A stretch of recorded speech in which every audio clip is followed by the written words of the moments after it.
Sri Lanka is an island country in Southeast Asia, which has maritime borders with India to the northwest and the Maldives to the southwest. The country's documented history spans 3,000 years with evidence of prehistoric human settlements dating back to at least 125,000 years. From the beginning of British colonial rule, it was known as Ceylon until 1972. After a 30-year-long civil war which ended in 2009, the diverse country is now opening up more and more for tourists.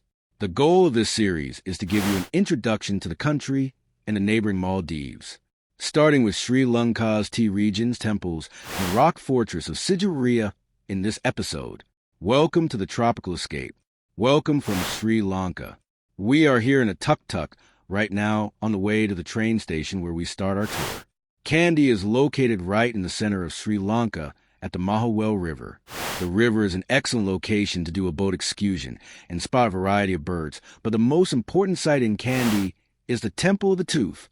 Kandy was the last capital of the ancient king's era of Sri Lanka. The Temple of the Tooth relic is one of the most sacred places of the worship in the Buddhist world. It is located in the royal palace complex of the former Kingdom of Kandy, which houses the relic of the tooth of the Buddha. Sri Lanka's beautiful tea region is located just around the corner. This is also where you can take the most scenic train ride in the country from Kandy to Ella. Make sure to visit also one of the tea factories to learn more about the popular Ceylon tea.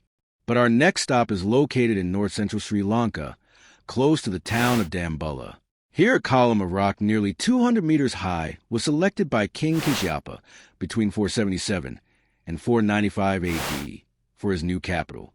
He built his palace on the top of this rock, decorated its sides with colorful frescoes, and surrounded it with beautiful tropical gardens with extensive water features. On a small plateau about halfway up the side of this rock, he built a gateway in the form of an enormous lion. The name of the rock fortress is derived from the structure Sigiriya, the Lion Rock. The capital and royal palace were abandoned after the king's death. One of the best ways to get an idea of the scale of this site is to take a scenic flight around the rock. Totally recommendable. Next up is the nearby Kandy National Park, which is a great place to spot birds, but also big groups of elephants in the wild.